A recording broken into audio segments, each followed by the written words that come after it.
जय हिंद। स्वागत है आप लोग का भगत सिंह जी की क्लास में। आज हम लोग सुप्रीम कोर्ट या उच्चतम न्यायालय या सर्वोच्च न्यायालय के बारे में जानेंगे। ये न्यायपालिका के सबसे ऊपर है। इससे ऊपर भारत में न्यायपालिका में कुछ भी नहीं आता है। सुप्रीम कोर्ट सबसे बड़े यानी जस्टिस हैं। इससे आगे भारत में कोई नहीं है। इसके नीचे ही आते हैं high court, district court.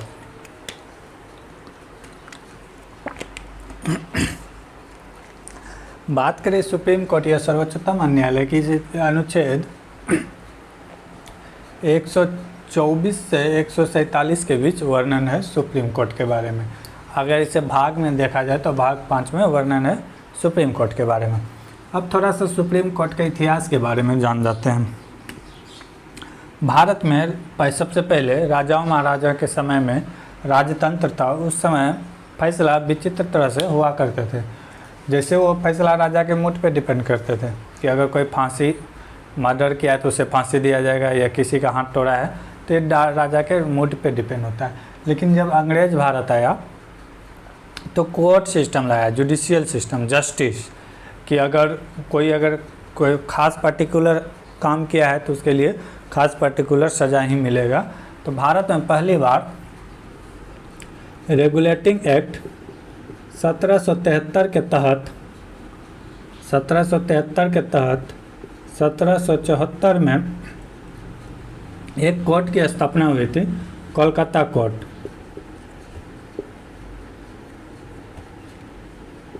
Kolkata court की स्थापना हुई थी। ठीक है, जैसा कि आप जान रहे हैं पहले राजधानी भारत की कोलकाता ही थे। तो 1773 रेगुलेटिंग एक्ट के तहत 1774 में कोलकाता में एक कोर्ट की स्थापना की गई, सिंपल कोर्ट। ठीक है, ना तो इसे भी हाई कोर्ट कहेंगे ना तो सुप्रीम कोर्ट कहेंगे, सिंपल कोर्ट। ठीक है, भारत में जो है हाई कोर्ट बनने की जो सिलसिला है वो स्टार्ट हुआ 1862 से। ठीक है, इसके बाद विभिन्न क्षेत्रों पे हाई कोर्ट बनने के स्टार्टिंग हो गए। एक नियम आया था, भारतीय शासन प्रणाली अधिनियम, भारत शासन अधिनियम ये आया था 1935 में। इसके तहत भारत शासन अधिनियम 1935 के तहत 1 अक्टूबर 1937 को एक कोर्ट की स्थापना की गई जिसे कहते हैं फेडरल कोर्ट।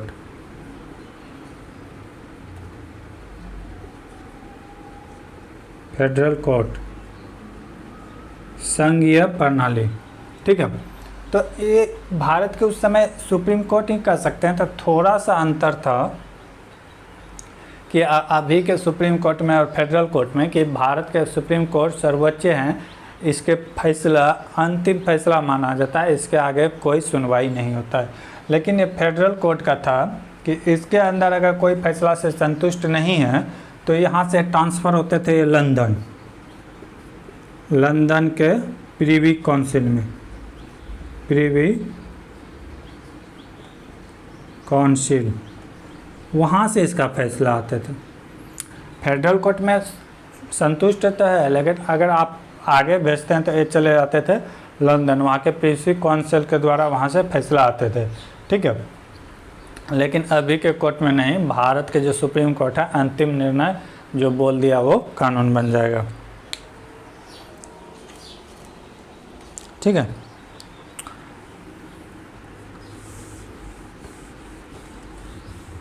जब मूल सर्वोच्च न्यायालय की स्थापना हुई थी, जब मूल सर्वोच्च न्यायालय 28 जनवरी 1950 को, तो उस समय सुप्रीम कोर्ट में जो जजों की संख्या थी 1+7, टोटल 8 थे। एक थे CJI, chief justice of India, और बाकी ये 7 उसी कोर्ट में अदर थे, उसके नीचे अदर। ठीक है, टोटल 8 थे। लेकिन समय का साथ साथ जनसंख्या भी बढ़ते गया, जनसंख्या बढ़ते बढ़ते केस भी बढ़ते गया, तो इसे समय पर वृद्धि करते गया। जैसे 1956 में इसकी संख्या 10 हो गई, 1960 में हो गया 13, ठीक है। इसी तरह बढ़ते बढ़ते बढ़ते बढ़ते 60 में, 77 में हो गया जाके, 1977 में जाके 17, ठीक, 86 में हो गया 17 हो गए थे 17, 86 में हो गया 25, फिर 2008 में बढ़कर हो गया ये 30। अभी वर्तमान में बात करें यानी कि आज के डेट में 2023 में तो जजों की संख्या 1 + 33, टोटल 34 जज हैं सुप्रीम हाई कोर्ट में। मैक्सिमम संख्या, ऐसा नहीं कि सारा जज अभी उपस्थित हो सकता है 25 हो, लेकिन मैक्सिमम संख्या है इतना कि इससे अभी ज़्यादा नहीं है, जिसके कारण बहुत सारा केस पेंडिंग में भी रहते हैं, ठीक है। तो मूल संविधान में कितने थे जजों की संख्या? 8, एक चीफ जस्टिस और उसके सिवा दूसरे 7, ठीक है। अब आती है नियुक्ति की बात। नियुक्ति की बात करें कि सुप्रीम कोर्ट के जज की नियुक्ति किस तरह होता है। नियुक्ति तो यह अनुच्छेद 124 के 2 में वर्णन है, अनुच्छेद 124 के 2 में वर्णन है। भारत में एक सुप्रीम कोर्ट होगा, यह आर्टिकल्स 124 कहता है कि भारत में एक सुप्रीम कोर्ट होगा, उच्च न्यायालय होगा। लेकिन उसी की बात आता है कि नियुक्ति यानी कि सुप्रीम कोर्ट के जज का नियुक्ति कैसे होता है, तो अनुच्छेद 124 के 2 में है। तो कहता है कि इसके जो नियुक्ति है ये राष्ट्रपति करते हैं। कौन करते हैं? राष्ट्रपति, ठीक है, राष्ट्रपति करते हैं इसकी नियुक्ति, राष्ट्रपति, ठीक है। राष्ट्रपति जो है अपने मन से करते थे, जो अच्छा लगते थे उनको वो उससे सेलेक्ट कर लिया। लेकिन इसका एक था कि सुप्रीम कोर्ट जैसे रिटायर होंगे तो उसके बाद जो उसके वरिष्ठतम यानी कि सबसे ज़्यादा एक्सपीरियंस हो उस वाले जज को अंदर लेना था। यानी कि मान लेते हैं 8 था उस समय, तो एक तो चीफ जस्टिस और बाकी 7, तो ये तो अब अगर रिटायर करेंगे तो ये 7 में सबसे ज़्यादा एक्सपीरियंस होल्डर जो थे उसे अगला चीफ जस्टिस CJI बनाना था, चीफ जस्टिस ऑफ इंडिया। इन्हीं 7 में से जो सबसे वरिष्ठ हो उसे राष्ट्रपति अगला CJI बनाते थे। इसी तरह का कर्म आ रहे थे, लेकिन 1973 में राष्ट्रपति द्वारा वरिष्ठ को ना उठा के उससे 2-3 वरिष्ठ जो जूनियर थे उन्हें एक बार 1973 में इस तरह का किया गया कि उसे राष्ट्रपति CJI बना दिया गया।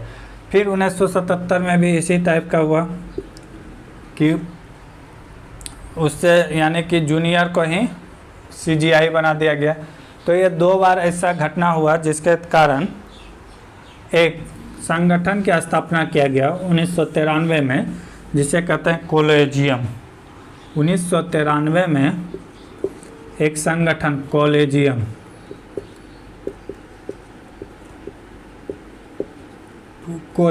बनाया गया। कॉलेजियम होता क्या था? कॉलेजियम कि सुप्रीम कोर्ट के ही एक तो जो जस्टिस हैं CJI जो रिटायर करने वाले वो प्लस जो बाकी सदस्य हैं 1A + 4 जो बाकी सदस्य थे वो 5 मिलकर अपने में से सर्वश्रेष्ठ जो एक्सपीरियंस होल्डर थे उसे अगला CJI चुनते थे, चीफ जस्टिस ऑफ इंडिया ऐसे चुना करते थे 1993 के बाद। उससे पहले राष्ट्रपति जिसे चाहते थे बनाते थे, लेकिन वो वरिष्ठता के आधार पर बनाया था। लेकिन 2 बार गलती हुए थे 1973 और 1977 में, जिसके बाद एक कॉलेजियम टाइप का बनाया गया कि चीफ जस्टिस का जो है अपना CJI यानी सुप्रीम कोर्ट के जज द्वारा ही सेलेक्ट किया जाएगा और ये राष्ट्रपति को सलाह देगा कि आप इसे राष्ट्रपति के यानी कि सर्वोच्च न्यायालय के जज को रूप में मुख्य जज के रूप में आप इसे सेलेक्ट कीजिए। 1993 में संगठन बना, 1998 तक ठीक ही था। 98 में क्या कहते हैं राष्ट्रपति ने राष्ट्रपति की जो पावर होता है 143 के तहत, उसने सुप्रीम कोर्ट के जजों से पूछा क्या आप जिस आदमी को चुन के भेजते हैं कॉलेजियम द्वारा, क्या उसे शपथ ही उसी को हम शपथ दिला सकते हैं, उसके अलावा किसी और को नहीं। तो सुप्रीम कोर्ट से जवाब आया था कि अगर आप एक बार जो हमारे द्वारा चुन के भेजे हैं, आप एक बार उसे रिटर्न कर सकते हैं कि आप पुनः विचार कीजिए और किसी और को अन्यथा चुन के भेजिए। अगर मैंने कोई सुधार नहीं किया फिर उसी आदमी का नाम आपके पास भेजा तो आपको उसे शपथ दिलाना ही होगा। ठीक है, अभी तक यही तक कॉलेजियम सिस्टम चल रहा था 2013 तक कॉलेजियम सिस्टम ही चल रहा था। लेकिन 2014 में सरकार बदली और आए नरेंद्र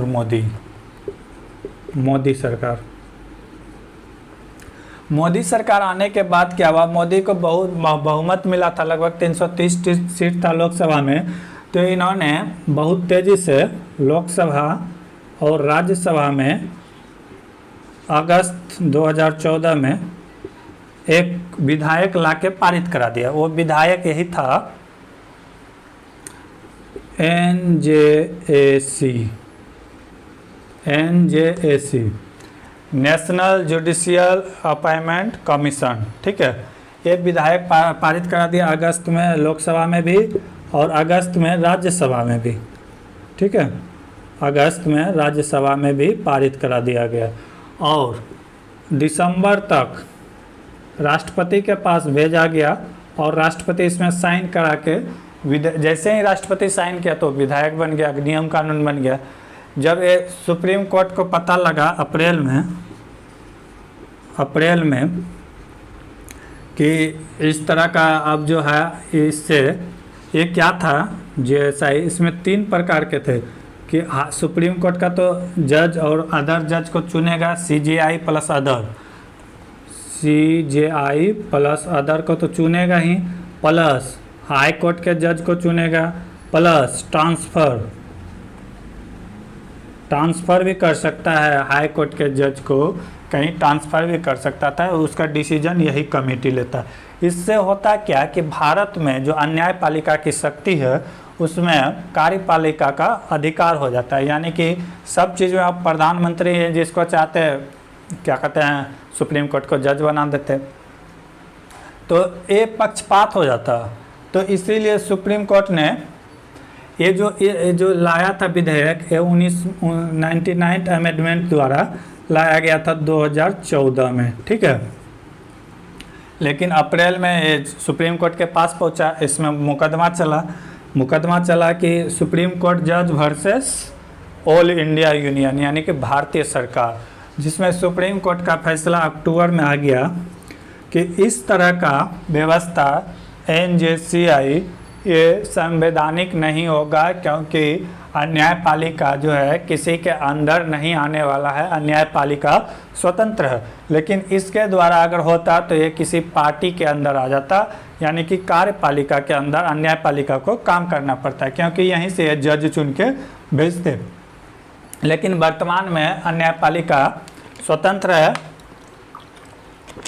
इसी कोई पार्टी कोई पक्ष का नहीं है, तो इसे खारिज कर दिया गया। भारत में पहली बार ऐसा हुआ कि भारतीय संविधान में 1950 के बाद कोई भी संविधान में संशोधन के बाद राष्ट्रपति साइन करने के बावजूद सुप्रीम कोर्ट उसे नेगलेक्ट यानी कि गलत साबित कर दिया। यानी कि 99 अमेंडमेंट 2014 जो NJC से था कि सुप्रीम कोर्ट और हाई कोर्ट और किसी का ट्रांसफ़र ये जो है एक कमेटी द्वारा, इस कमेटी में 6 सदस्य इसके द्वारा किया जाएगा, जो इसे खारिज कर दिया गया। ठीक है, यहाँ तक तो कोई दिक्कत नहीं।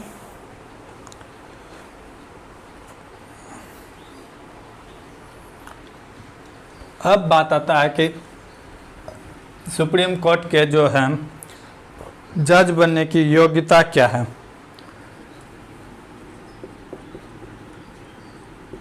योग्यता क्या है, यह अनुच्छेद 124 के 3 में वर्णन है, 100 अनुच्छेद 24 के 3 में वर्णन है कि सर्वोच्च उच्च न्यायालय के जो मुख्य न्यायाधीश बनेंगे उसके लिए योग्यता क्या है, या न्यायाधीश के लिए योग्यता। पहला क्या है, भारत का नागरिक होना चाहिए, भारत का नागरिक हो, ठीक। सेकंड क्या कहता है, कम से कम 5 साल किसी हाई कोर्ट का जज होना चाहिए, जज होना चाहिए। तीसरा क्या कहता है, या तीसरा नहीं, इसे या कर ले सकते हैं, यह यहाँ से देखते हैं, कम से कम 10 साल किसी हाई कोर्ट का वकील होना चाहिए, वकील होना चाहिए। या तीसरा कहता है, चौथा,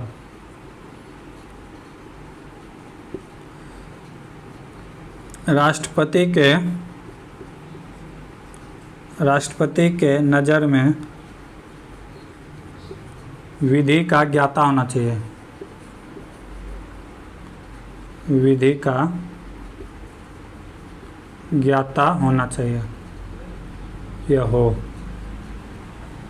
क्या कहता है, पहला तो भारत का नागरिक हो, उसके बाद ये 3 जो बचे हैं, ये तीनों में से कोई एक, या तो कम से कम 5 साल किसी हाई कोर्ट के जज हो, जैसे किसी हाई कोर्ट में से किसी में भी से, जैसे अभी भारत में 25 हाई कोर्ट है, तो कहता है कि 25 हाई कोर्ट में से किसी में भी सेवा करके इसका 5 साल पूरना चाहिए। हो सकता है 4 साल तक इलाहाबाद कोर्ट में काम किया हो, 1 साल पटना हाई कोर्ट में, तो किसी तरह 6-6 महीना जिस तरह भी हो, कम से कम 5 साल का एक्सपीरियंस हो कि वो हाई कोर्ट के जज रहे हैं।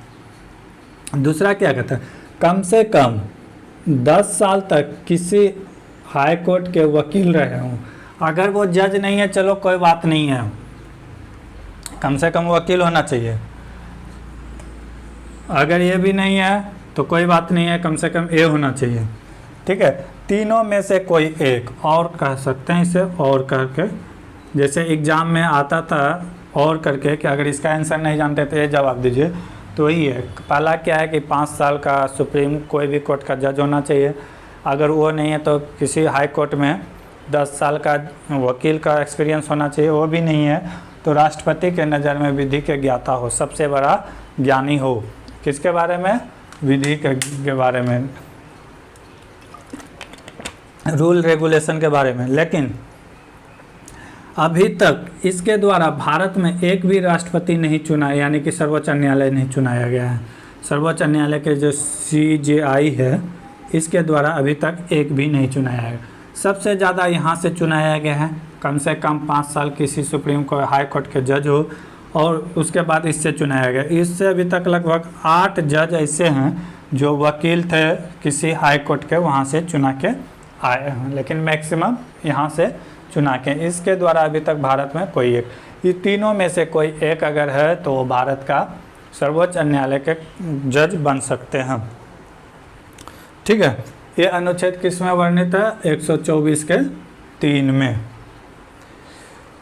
अब बात आता है कि शपथ,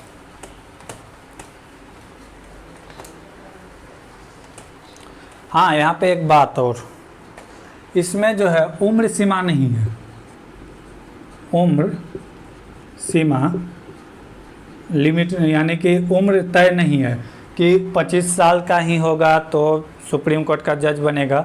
यहाँ पे न्यूनतम, यानी कि न्यूनतम मिनिमम एज क्वालिफाई, यानी कि नहीं बताया गया है, न्यूनतम एज नहीं चाहिए, ठीक है।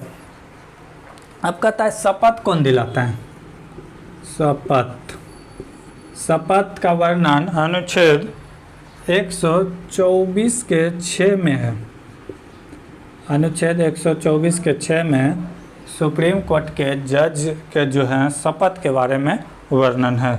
तो इसे जो शपथ दिलाते हैं वो कौन दिलाते हैं? राष्ट्रपति। राष्ट्रपति शपथ दिलाते हैं। ठीक है,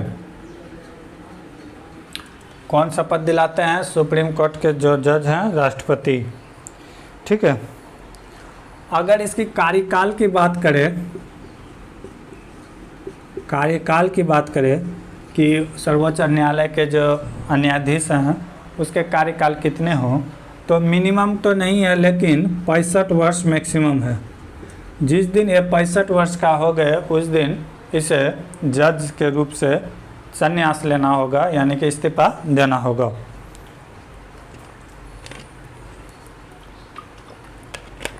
मिनिमम एज के बारे में वर्णन नहीं है, लेकिन मैक्सिमम 65 साल के होने के बाद इसे इस्तीफा देना पड़ेगा। अब आता है त्याग पत्र। त्याग पत्र, अब त्याग पत्र दे तो दे किसे? ये राष्ट्रपति को ही त्याग पत्र देंगे। किसे देंगे त्याग पत्र? राष्ट्रपति को। राष्ट्रपति को त्याग पत्र देंगे। उम्र सीमा कम का यानी कि कितना कम हो, यानी कि 40-45 ये लिमिट नहीं है। शपथ 124 के 6 में वर्णित है कि राष्ट्रपति शपथ दिलाएंगे। कार्यकाल इसका उम्र नहीं है कि 5 साल, 4 साल, 2 साल, ऐसा नहीं है। जिस दिन इसका उम्र 65 वर्ष पूर्ण गए उस दिन इसे हटा दिया जाएगा। त्याग पत्र की बात करें तो ये उपराष्ट्रपति को, राष्ट्रपति को देते हैं त्याग पत्र। अगर बात किया जाए कि पहले सुप्रीम कोर्ट के जज कौन थे, मुख्य न्यायाधीश, यानी कि CJI का, CJI, तो पहले थे हरिलाल जे कानिया। ठीक है, बुक में कहीं कहीं हीरालाल भी मिलेगा। हीरालाल जे कानिया पूछा जाता है एग्जाम में। ये वास्तविक नाम है, ये प्रचलित नाम है। ठीक है, दोनों में से कोई दे, कोई दिक्कत नहीं है। लेकिन जब फेडरल कोर्ट थे अपने भारत में तो उसके अंतिम जज यही थे, हीरालाल कांडिया। कब की बात कर रहे हैं? 1950 तक भारत में कौन सा था? फेडरल था, फेडरल कोर्ट। तो वहाँ के जो अंतिम जज थे यही थे, हीरालाल कानिया। और जब भारत का सुप्रीम कोर्ट बना तो इसका प्रथम जज यही हुआ, हीरालाल जे कानिया। एग्जाम में पूछा जाता है, इसे याद रखिएगा।